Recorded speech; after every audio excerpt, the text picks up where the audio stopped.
जय हिंद दोस्तों। तो हम लोग इस क्लास के माध्यम से कुमार गौरव सर के द्वारा कराए गए 17 अक्टूबर के करंट अफेयर्स को हम लोग फास्ट रिवीजन करने वाले हैं। तो चलिए हम क्लास को शुरू करते हैं बिना समय को गवाए हुए, क्योंकि समय काफ़ी अमूल्य होता है। तो यहाँ पर आप लोग देख पा रहे हैं कि 17 अक्टूबर को हम लोग करंट अफेयर्स को फास्ट रिवीजन करने वाले हैं। पहला नंबर प्रश्न की ओर चलते हैं कि हाल ही में ICC हॉल ऑफ फेम में शामिल होने वाली दूसरी भारतीय महिला क्रिकेटर कौन बन चुकी है। ये भी हम लोग देखेंगे कि दूसरी महिला बन चुकी है, तो पहली कौन थी। तो दूसरी महिला जो भारतीय क्रिकेटर में शामिल हुई है ICC हॉल ऑफ फेम में, वो है नीतू डेविड। कौन है? नीतू डेविड है। आइए हम लोग ICC के भी बारे में जान लेते हैं कि ICC हॉल ऑफ फेम 2024, इसमें भारतीय महिला खिलाड़ी नीतू डेविड सेकेंड बार इसमें शामिल हो चुकी है। पहली महिला जो थी वो डायना एडुलजी थी। कौन सी? डायना एडुलजी थी। नीतू डेविड बाएं हाथ की गेंदबाज है, यानी कि स्पिनर है, लेफ्ट हैंड के। साउथ अफ्रीका के AB de Villiers plus Alastair Cook England के हैं और इन्हें भी शामिल किया गया है। तो याद रखिएगा कि साउथ अफ्रीका के एबी डिविलियर्स और एलिस्टर कुक जो है ये इंग्लैंड के हैं, इनको भी ICC हॉल ऑफ फेम में शामिल किया गया। लेकिन भारतीय तरफ से ये दूसरी बार नीतू डेविड है सेकेंड, और प्रथम जो थे वो डायना एडुलजी थे। ठीक है, चलिए आगे हम लोग चलते हैं। अगला ICC, जिसका full form international cricket council होता है, जिसका मुख्यालय UAE के दुबई में है। इसके नए वर्तमान अध्यक्ष जय शाह 2024 से नवंबर महीना से होने वाले हैं। ये आप लोग याद रखिएगा, अमित शाह जी के बेटे हैं। ICC महिला T20 वर्ल्ड कप जो है आपको बांग्लादेश में होना था, लेकिन बांग्लादेश में अभी जो स्थिति है उस स्थिति को देखते हुए इसको पोस्टपोन्ड करके UAE में अब होने वाला है ICC महिला T20 वर्ल्ड कप 2024 वाला। लल्ला टॉप देख लेते हैं कि मंत्रिपरिषद किसके प्रति उत्तरदायी होता है। तो ये लोकसभा के प्रति उत्तरदायी होता है। मंत्री जो होता है वो राष्ट्रपति के लिए उत्तरदायी होता है, ये आप लोग याद रखिएगा। लेकिन मंत्रिपरिषद लोकसभा के उत्तरदायी होता है और मंत्री राष्ट्रपति के लिए उत्तरदायी होता है। नेक्स्ट है कि किसके अनुच्छेद में उच्चतम न्यायालय को परामर्शदायी बनाया गया है। तो 143 अनुच्छेद के अंतर्गत। कौन सा अनुच्छेद? तो 143 अनुच्छेद के अंतर्गत परामर्शदायी बनाया गया है। अगला प्रश्न की ओर चलते हैं। अगला प्रश्न क्या कहता है कि हाल ही में राष्ट्रपति द्रौपदी मुर्मू को किसने मानद डॉक्टरेट की उपाधि से सम्मानित किया है। तो अभी हमारे देश के जो राष्ट्रपति द्रौपदी मुर्मू है 3 देश की यात्रा पर गए थे, वहां पर इन्हें अल्जीरिया के द्वारा, तो भारत के प्रथम महिला राष्ट्रपति बन चुकी हैं, जो अल्जीरिया के द्वारा इन्हें जो है मानद डॉक्टरेट की उपाधि से सम्मानित किया गया है। और यह पॉलिटिकल साइंस में है। किसमें? मानद डॉक्टरेट की उपाधि पॉलिटिकल साइंस में दिया गया है। अभी इन्होंने अफ्रीका के अल्जीरिया, मॉरिटानिया और मलावी, ये 3 देश की यात्रा पर गए थे, वहीं में से अल्जीरिया जो है इनको डॉक्टरेट की उपाधि से सम्मानित किया है। अफ्रीका का क्षेत्रफल देखें तो अफ्रीका का ये महाद्वीप बनाने का प्रयास किए, जिसमें से यहाँ पर आपको अफ्रीका में अल्जीरिया आता है। जो अल्जीरिया जो है आपको अफ्रीका के क्षेत्रफल की दृष्टि से सबसे बड़ा देश अफ्रीका अल्जीरिया है, याद रखिएगा। अफ्रीका महाद्वीप का सबसे बड़ा क्षेत्रफल की दृष्टि से बड़ा देश अल्जीरिया है, जबकि वहीं पर इसकी जनसंख्या की दृष्टि से देखें तो नाइजीरिया इसके सबसे बड़ा देश है। तो अफ्रीका महाद्वीप का सबसे बड़ा जनसंख्या की दृष्टि से नाइजीरिया और क्षेत्रफल की दृष्टि से अल्जीरिया हो जाएगा। इथियोपिया की राजधानी अदिस अबाबा में यूरोपीय यूनियन का मुख्यालय है, यहाँ पर पड़ता है, ये याद रखेगा। अफ्रीका कंटिनेंट में टोटल 54 देश आते हैं, यानी अफ्रीका महाद्वीप में। इसके जस्ट बगल में देखें तो हिंद महासागर है, जो हिंद महासागर का सबसे बड़ा द्वीप मेडागास्कर है। ठीक है, तो ये हिंद महासागर में मेडागास्कर है जो सबसे बड़ा द्वीप है। लल्लन टॉप देख लेते हैं कि भारत के प्रधानमंत्री की नियुक्ति कौन करता है। तो ये मेंबर ऑफ पार्लियामेंट, इसका इलेक्शन होता है और मेंबर ऑफ पार्लियामेंट के बाद इलेक्शन होता है मेंबर ऑफ पार्लियामेंट में, जिसका बहुमत होता है उसी दल का प्रधानमंत्री या राष्ट्रपति नियुक्त किए जाते हैं। तो मेंबर ऑफ पार्लियामेंट में इलेक्शन होते हैं, और जैसे इलेक्शन होता है तो जिसका सरकार का बहुमत होता है जिस पार्टी का, उस पार्टी की ओर से चाहे तो वो राष्ट्रपति या तो प्रधानमंत्री नियुक्त किए जाते हैं। अगला है कि भारत में कुल कितने उच्च न्यायालय है। तो अभी वर्तमान में 25 उच्च न्यायालय। नया आपको आंध्र प्रदेश की अमरावती है। अगला देख लेते हैं, तीसरा नंबर प्रश्न। हाल ही में स्वास्थ्य, कृषि और संधारणीय शहरों पर केंद्रित आर्टिफिशियल इंटेलिजेंस उत्कृष्टता केंद्र कहाँ स्थापित करने की घोषणा हुई है। तो एम्स दिल्ली में, IIT रोपर, IIT कानपुर के द्वारा। AI, जिसका फुल फॉर्म आर्टिफिशियल इंटेलिजेंस होता है। यह काम किस तरीके से करेगा कि अगर मशीन मानव के मस्तिष्क की तरह व्यवहार करता है तो उसे हम लोग आर्टिफिशियल इंटेलिजेंस बोलते हैं, यानी कि मनुष्य के मस्तिष्क की तरह काम करता है। तो 3 उत्कृष्टता केंद्र स्थापित होगा। पहला एम्स दिल्ली में, यह स्वास्थ्य के लिए कार्य करेगा। जो पहला उत्कृष्टता केंद्र स्थापित होगा वो एम्स दिल्ली में और यह स्वास्थ्य के लिए कार्य करेगा। दूसरा IIT रोपर में स्थापित होगा, ये कृषि के लिए कार्य करेगा। और तीसरा IIT कानपुर में स्थापित होगा, जिसका काम है संधारणीय शहर और टिकाऊ शहर को लिए काम करेगा। ठीक है, चलिए अगला देख लेते हैं कि इसका घोषणा किसने किया है। तो ये धर्मेंद्र प्रधान जी ने की है, जो हमारे भारत के वर्तमान में शिक्षा मंत्री हैं। ठीक है, अगला देख लेते हैं लल्लन टॉप की संसद के दोनों सदनों की संयुक्त बैठक की अध्यक्षता कौन करता है। तो राज्यसभा और लोकसभा दोनों को तो लोकसभा स्पीकर करता है और यह बुलाता कौन है, तो राष्ट्रपति बुलाता है बैठक के लिए। अनुच्छेद 180 के तहत अब तक 3 बार यह बैठक हो चुका है, ये आप लोग याद रखेगा। और बैठक के लिए कौन बुलाता है, तो राष्ट्रपति। आगे देख लेते हैं कि नए राज्य का गठन अथवा उसकी सीमा में परिवर्तन करने का अधिकार किसके पास है, तो ये संसद के पास है अनुच्छेद 3 के तहत। ठीक है, तो किसी भी राज्य है भारत का, उसको तोड़ करके एक नए राज्य बनाना है या उसका सीमा को घटा बढ़ा सकते हैं, तो ये कौन सा अनुच्छेद के तहत, तो 3 में इसका उल्लेख है और इसका कार्य जो है पावर वो संसद के पास है। अगर किसी सिक्किम की तरह दूसरे राज्य को, अगर मान के चले विदेशी राज्य को भारत में मिलाना है, तो ये अनुच्छेद 2 के तहत आप मिला सकते हैं। अगला क्वेश्चन 4 कहता है कि हाल ही में केंद्र शासित प्रदेश जम्मू कश्मीर के पहले CM कौन बने, तो ये उमर अब्दुल्ला बने हैं। क्योंकि राष्ट्रपति शासन 6 साल के बाद ये प्रथम बार चुनाव हुआ है और यहाँ पर जम्मू कश्मीर और हरियाणा में हुआ है और दोनों जगह 90 विधानसभा सीट पर चुनाव हुआ है। 31 अक्टूबर 2019 को यह UT के रूप में स्थापित होता है और यहाँ राष्ट्रपति शासन के बाद पहली बार चुनाव हुआ है, ये भी आप लोग याद रखिएगा। यहाँ पर भी टोटल 90 विधानसभा सीटों पर चुनाव हुआ है और पहली नेशनल कांग्रेस पार्टी का इसका बहुमत मिला है और इसी के CM बने उमर अब्दुल्ला जी। शपथ इनको लेफ्टिनेंट यानी कि यहाँ के जो गवर्नर जनरल है, उपराज्यपाल, वह मनोज सिन्हा जी हैं, जो यहाँ के उपराज्यपाल है जम्मू कश्मीर के। उप मुख्यमंत्री कौन है, सुरिंदर चौधरी यहाँ के हैं। यहीं हरियाणा में भी देखिए तो यहाँ पर भी चुनाव हुआ है, जिसमें से चुनाव जो है यहाँ पर भी 90 विधानसभा, यहाँ पर हो जाएगा 90 विधानसभा सीटों पर हुआ है। पहले जो बहुमत मिला है वो BJP पार्टी को मिला और इन्हीं का CM बना है नायब सिंह सेन, जो दूसरी बार इनका कार्यकाल होने वाला है अब। ठीक है, इनका शपथ किसने दिलाया है, तो याद रखेगा। और लाडवा विधानसभा क्षेत्र चुनाव से ये जीते हैं, ये भी आप लोग याद रखेगा।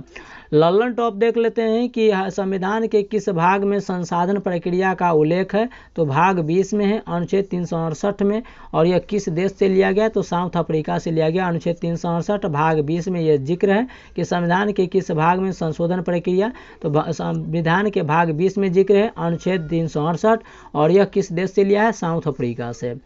आगे देख लेते हैं कि संविधान की प्रस्तावना में देश को किस नाम से पुकारा जाता है, तो भारत। अनुच्छेद 1 में भारत राज्य का संघ है, ये कहा गया है अनुच्छेद 1 में। क्वेश्चन नंबर 5 है कि हाल ही में भारत की पहली स्वदेशी बुलेट ट्रेन निर्माण के लिए किसने अनुबंध हासिल किया है, तो भारत अर्थ मूवर्स लिमिटेड ने इसमें शामिल हुआ है। ये इसको भारत बुलेट ट्रेन को बनाएगा। समझौता, भारत पहली स्वदेशी बुलेट ट्रेन बनाने का समझौता किया है भारत अर्थ मूवर्स लिमिटेड कंपनी के साथ। यात्रा मुंबई और अहमदाबाद को जोड़ेगी। लक्ष्य 2026 तक बना लेना है और 27 से शुरू कर देना, लेकिन देखना है कि बनकर के रेडी होता है कि नहीं। डिब्बा और कोच का जो डिजाइन करेगा वो इंट्रीगल कोच फैक्ट्री जो करेगा, जो इसका चेन्नई में है। उद्देश्य क्या है, हाई स्पीड रेलवे को बनाना। स्थापना जो हुआ था इस कंपनी का वो 1964 में हुआ था। मुख्यालय बेंगलुरु के कर्नाटक में है। आगे देख लेते हैं कि भारत के 14वें क्रम की महारत्न कंपनी कौन बन चुके थे, HAL हिंदुस्तान एरोनॉटिकल लिमिटेड बन चुके हैं भारत की 14 कंपनी महारत्न। क्वेश्चन पूछा गया कि भारत में भी टोटल कुल कितने महारत्न कंपनी है, तो टोटल 14 महारत्न कंपनी है, जिसमें से नयका जो है अभी HAL बना है, यानी हिंदुस्तान एरोनॉटिकल लिमिटेड बना है। संसद के दोनों सदनों का सत्रावान कौन करता है, तो ये राष्ट्रपति करता है। ठीक है, शुरू का मतलब होता है सत्राहुत और समाप्त का मतलब होता है सत्रावासान, तो याद रखिएगा। तो जब राष्ट्रपति दोनों सदनों का कार्य शुरू करता है तो उसे सत्राहुत कहते हैं और समाप्त करते हैं तो उसका मतलब होता है सत्रावासान। अनुच्छेद 85 के तहत सत्र सत्र स्थगित कौन करता है? तो सत्र स्थगित सत्र के अध्यक्ष करते हैं, जो उस समय के उसके अध्यक्ष बने जाते हैं। अगला है कि किस संशोधन के अंतर्गत भूतपूर्व विदेशी राजाओं की प्रीवी पर्स को समाप्त कर दिया गया है? तो 26वां संविधान संशोधन इंदिरा गांधी ने इसकी समाप्त किया था। अगला देख लेते हैं कि हाल ही में 6 नंबर प्रश्न है कि हाल ही में रक्षा मंत्री राजनाथ सिंह ने दूसरे नौसेना राडार स्टेशन की आधारशिला कहाँ रखी है? यानी इससे पहले पहला लगा चुका था, तो इसकी दूसरी राडार स्टेशन की स्थापना तेलंगाना में लगाई गई है। रक्षा मंत्री राजनाथ सिंह हैं, इन्होंने सेकेंड बार राडार नौसेना स्टेशन 2024 में स्थापित किए हैं। ठीक है, ये कहाँ होगा? तो तेलंगाना के विकाराबाद जिला में स्थापित होगा। इसका कार्य है बेहतर संचार स्थापित करना। इसका काम क्या है? तो बेहतर कम्युनिकेशन को जोड़ना, यानी वेरी लो फ्रीक्वेंसी पर यह काम करेगा। पहला तमिलनाडु में लगाया गया था 1990 में और दूसरा 2024 में लगाया जाएगा। कहाँ है? तो ये INS कट्टाबोमन में जहाज में लगाया गया था, ये आप याद रखिएगा। ठीक है, और INS का फुल फॉर्म क्या होता है? इंडियन नेवल शिप होता है, हम आपको बता चुके थे पिछली क्लास में। किस लोकसभा अध्यक्ष का कार्यकाल सबसे लंबा रहा है? तो ये बलराम जाखड़ जो है, इनका कार्यकाल लोकसभा के रूप में सबसे लंबा कार्य रहा है। क्वेश्चन पूछेगा कि सबसे ज़्यादा लोकसभा का अध्यक्ष के रूप में सबसे ज़्यादा कार्यकाल किनका लंबा है? तो बलराम जाखड़ का, जो राजस्थान से बिलोंग करते थे। लोकसभा के उल्लेख जो है अनुच्छेद 93 में किया गया है। पहले लोकसभा अध्यक्ष कौन थे? गणेश वासुदेव मावलंकर थे। जबकि महिला में पूछेगा तो ये मीरा कुमार था। और वर्तमान में 2024 में कौन है? तो ओम बिरला हैं और सेकेंड बार इनका कार्यकाल 18वीं लोकसभा के अध्यक्ष हैं। ठीक है, अगला देख लेते हैं कि कौन सा व्यक्ति संसद का सदस्य नहीं होता है परंतु उसे संसद को संबोधित करने का भी अधिकार होता है। तो संसद का सदस्य नहीं होते भी उसके संसद को संबोधित करने का अधिकार है। तो महान्यायवादी, जो भारत का सबसे बड़ा वकील होता है, यानी अटॉर्नी जनरल होता है। ठीक है, आगे देखते हैं कि इसमें बैठक में यह भाग ले सकता है महान्यायवादी, बोलने का अधिकार है, भाग लेने का अधिकार है, लेकिन यह वोट नहीं डाल सकता, यानी मतदान नहीं कर सकता। ये याद रखिएगा, एग्जाम में क्वेश्चन पूछा जाता है। 7 नंबर प्रश्न है, हाल ही में विश्व खाद्य दिवस 2024 कब मनाया गया है? तो इसका राइट आंसर होगा 16 अक्टूबर। यहाँ पर आप लोग 16 अक्टूबर लिख लीजिएगा। ठीक है, 16 अक्टूबर विश्व खाद्य दिवस 2024 हर साल 16 अक्टूबर को मनाया जाता है। इसी दिन FAO food and agriculture organisation संगठन की स्थापना होती है, जिसको हिंदी में खाद्य एवं कृषि संगठन कहते हैं। इसकी 16 अक्टूबर को स्थापना होती है और मुख्यालय इसका रोम के इटली में है। इस बार का थीम है बेहतर जीवन और बेहतर स्वास्थ्य के लिए भोजन का अधिकार। अब लोग देख लेते हैं कुछ NSG। अब NSG भी डेट, यानी कि NSG डे जो है हर साल कब मनाया जाता है? ये 16 अक्टूबर को ही मनाया जाता है। NSG का फुल फॉर्म होता है नेशनल सिक्योरिटी गार्ड्स होता है। स्थापना 1984 यानी 16 अक्टूबर 1984 को हुआ था, तो इसीलिए इसका भी दिवस 16 अक्टूबर को मनाया जाता है, NSG डे। ठीक है, उपनाम इसका क्या है? तो ब्लैक कैट है। और उद्देश्य क्या है? तो आतंकवाद को नियंत्रण करना। और PM इंदिरा गांधी की हत्या के बाद इसको स्थापित किया गया था। ठीक है, चलिए अगला देख लेते हैं। लल्लन टॉप द्वैध शासन प्रणाली का जन्मदाता कौन थे? तो लियोनस कॉर्टियस थे। प्रांतों में द्वैध शासन प्रणाली की शुरुआत 1919 ईस्वी में हुआ था। तो प्रांतों में द्वैध शासन प्रणाली का अंत कब हुआ? 1935 में, शुरू हुआ 1919 में। बंगाल में द्वैध शासन शुरू करने वाला व्यक्ति लॉर्ड क्लाइव थे और अंत करने वाला व्यक्ति वारेन हेस्टिंग्स थे। याद रखिएगा, वारेन हेस्टिंग्स के समय में ही उत्तर प्रदेश के वाराणसी में 172 दारिश नामक सोने से भरा घड़ा मिला था। ठीक है, आगे कि कौन सा अनुच्छेद मानव दुर्व्यवहार एवं बलात् श्रम को प्रतिबंधित करता है? अनुच्छेद 23, आर्टिकल 23। 8वां नंबर प्रश्न है। 8वां प्रश्न क्या कहता है कि हाल ही में भारतीय साइबर अपराध समन्वय केंद्र का राष्ट्रीय ब्रांड एम्बेसडर किसे नियुक्त किया गया? रश्मिका मंदाना को।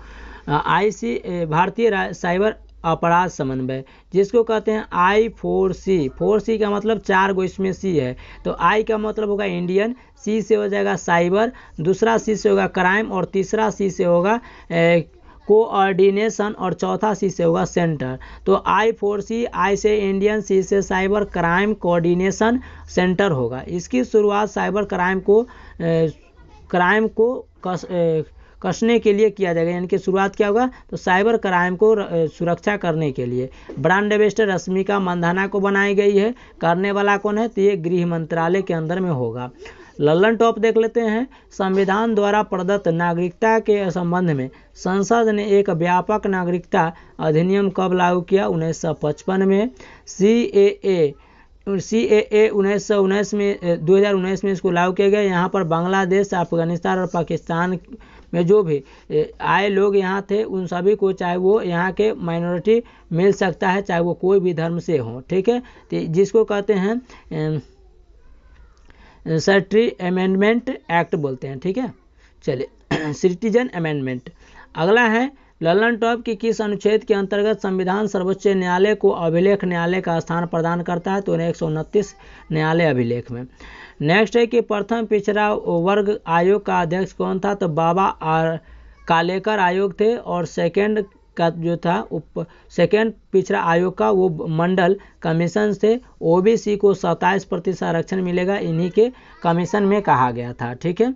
चलिए अगला प्रश्न है, क्वेश्चन नंबर 9 है कि हाल ही में लामलाई महोत्सव का आयोजन मणिपुर में किया गया। मणिपुर जिसके हार्वेस्ट फेस्टिवल कहा जाता है, फसल संबंधित त्यौहार से है। आयोजन कहाँ हुआ है? मारिंग जनजाति इसकी आयोजन करती है हर साल। नृत्य देख लेते हैं मणिपुर का, पुंगचोलम, थांगटा, संकीर्तन और नटराक्ष, ये यहाँ के नृत्य हैं। त्यौहार क्या है? तो लाई हरोबा यहाँ का त्यौहार है। लल्लन टॉप देख लेते हैं। किस अनुच्छेद के अंतर्गत संविधान सर्वोच्च न्यायालय को अभिलेख न्यायालय का स्थान प्रदान करता है? अनुच्छेद 129 के तहत। परिसीमन आयोग का अध्यक्ष कौन होता है? तो मुख्य चुनाव आयुक्त होता है, जिसको कहते हैं CEG, ठीक है। आगे है कि इसका 4 बार परीक्षण हो चुका है अभी तक में। कब कब? 1952, 1963, 1972, 2002 में परिसीमन 4 बार हो चुका है हमारे देश में। परिसीमन आयोग का उल्लेख अनुच्छेद 82 के तहत है। संघीय मंत्रिपरिषद के मंत्री किसके प्रति उत्तरदायी होता है? दूसरा नंबर लल्लन टॉप, तो राष्ट्रपति के प्रति उत्तरदायी होता है 75(2) के तहत। 10वां नंबर प्रश्न और लास्ट प्रश्न, उसके बाद हम लोग देखेंगे राज्य दर्शन कि हाल ही में जाति सर्वेक्षण शुरू करने वाला तीसरा राज्य कौन सा? तीसरा राज्य कौन बन चुका है? तो ये बन चुका है तेलंगाना। इससे पहले पहला राज्य कौन था? तो पहला था बिहार, सेकेंड आंध्र प्रदेश और तीसरा आपको तेलंगाना बन चुका है। जातीय सर्वेक्षण शुरू करना, इसका उद्देश्य क्या है सुनिए। उद्देश्य है कि इसकी घोषणा करने वाले श्री रेवंत रेड्डी हैं, जो वो तेलंगाना के वर्तमान मुख्यमंत्री है। उद्देश्य है कि सभी समुदायों को समान संसाधन का वितरण हो सके। कहने का मतलब है इनका रेवंत रेड्डी साहब का कि देखना चाहते हैं कि तेलंगाना में कौन कौन से समुदाय के लोग रहते हैं और कौन कौन से समुदाय को सही तरीके से और समान तरीके से सभी संसाधन का सुविधा का समान मिल रहा है या नहीं, सभी तरीके से वितरित हो रहा है कि नहीं, इन सभी को विकास हो रहा है कि नहीं। जैसे SC, ST, OBC, EBC, general इत्यादि की स्थिति को पता लगाने के लिए इसका जातीय सर्वेक्षण करना चाहते हैं हम। आगे है कि सुप्रीम कोर्ट के आदेश है कि SC और ST में क्रीमी लेयर को, यहीं पर एक कुछ दिन पहले यह कानून पेश हुआ था, यानी कह सकते हैं नियम कि SC और ST में जो भी क्रीमी लेयर है, हम लोग जानते हैं कि SC और ST में कुछ आरक्षण दिए जाते हैं।